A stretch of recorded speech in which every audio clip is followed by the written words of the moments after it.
All right, so we just determined what square roots are, or squares of roots. So I'm actually going to talk about, in this one, the square root. We know the square root symbol is the square root of a square's area. So area is underneath, and if you find the root of the area, you're trying to find the side length. And I'll just put SL for side length. Now, the calculator actually has a fancy square root button. On ours, you have to push the second button, which is your blue button, and then the x squared, it's the opposite of squaring. So we're going to square root, find the square root of it. Or on your Desmos, I think they have the square root symbol. So you'll have to type in your area, what's the square root of that area. You might have to type that in first. We can go through that later if we need to, but we're actually going to practice that, finding the square root. Your calculator can actually calculate decimals out way farther than we can by guess and check. So if we were to take a look at area of this one is a 1 by 1, area is 1. So the side length is the square root of 1, which is 1, because 1 times 1 is 1.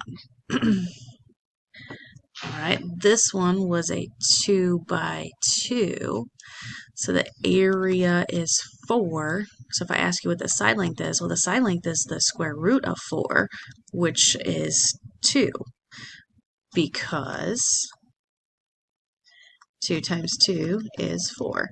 This one was a 3 by 3. Area was 9.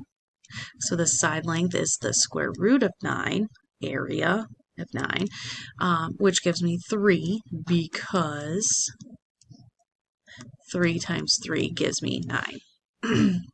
Okay, 4 by 4. This one has an area of 16. So the side length is the square root of 16, because, I'm getting ahead of myself here, square root of 16, which is a nice number. The square root of 16 is 4, because 4 times 4 gave us 16. Now, the trickier ones were these tilted squares. So if I were to look at this one, this square had an area of 2. Now, the side length was not a 1 by 1, wasn't a 2 by 2. It was a decimal number because it's that diagonal. The side length here was the square root of 2,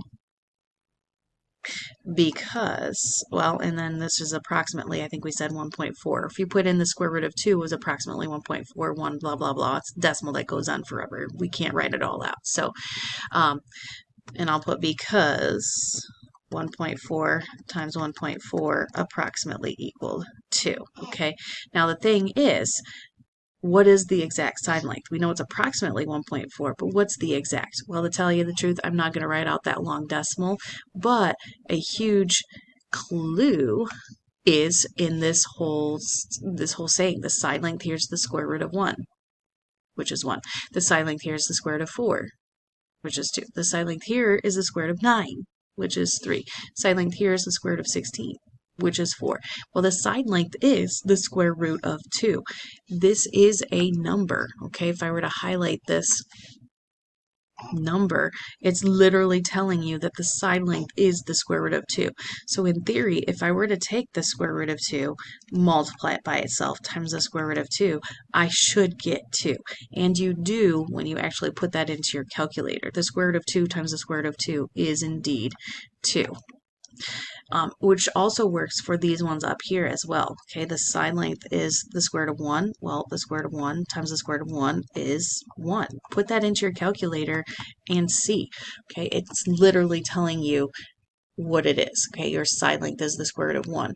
Now, if you can get a nice whole number when you approximate, just give me the whole number. But when you get a nasty decimal, give me the exact length, which is the square root of 2. Square root of 2 times the square root of 2 is 2. All right, let's try this one. We said this one was area of 5. Okay, so the area is 5, so the side length is the square root of 5, which is approximately 2.2, because 2.2 times 2.2 gives you approximately 5. Now, what if I asked you for the exact? Well, the exact side length is the square root of 5, because the square root of 5 times the square root of 5 is 5.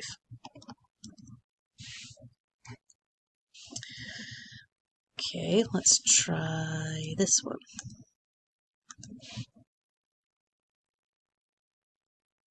Oops, I'm still in yellow. That's okay.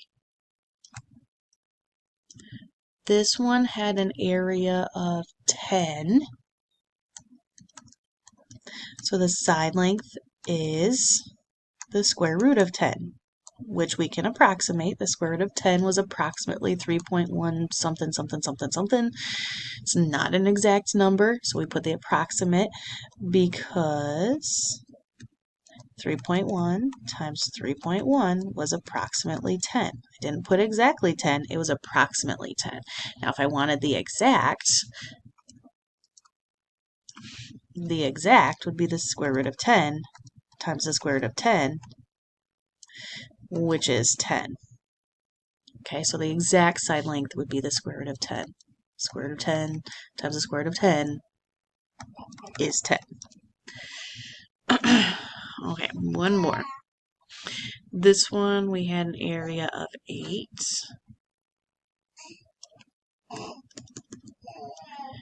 So the side length is the square root of 8, which isn't a nice number. We approximated that to 2.8 something.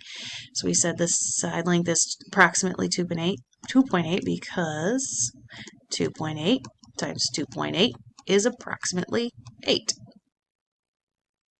But if I wanted the exact, which I might ask for, the side length is the square root of 8, because the square root of 8 times the square root of 8 is 8. So my side length here is 8, square root of 8, square root of 8. Square root of 8 times the square root of 8 is 8. Okay? So ultimately, whatever your area is, the side length is the square root of it. And if you can get me a nice whole number, great, give me that nice whole number. If the side length is a nasty decimal, keep the square root number. Like the square root of 8 is not nice, so we'll keep that.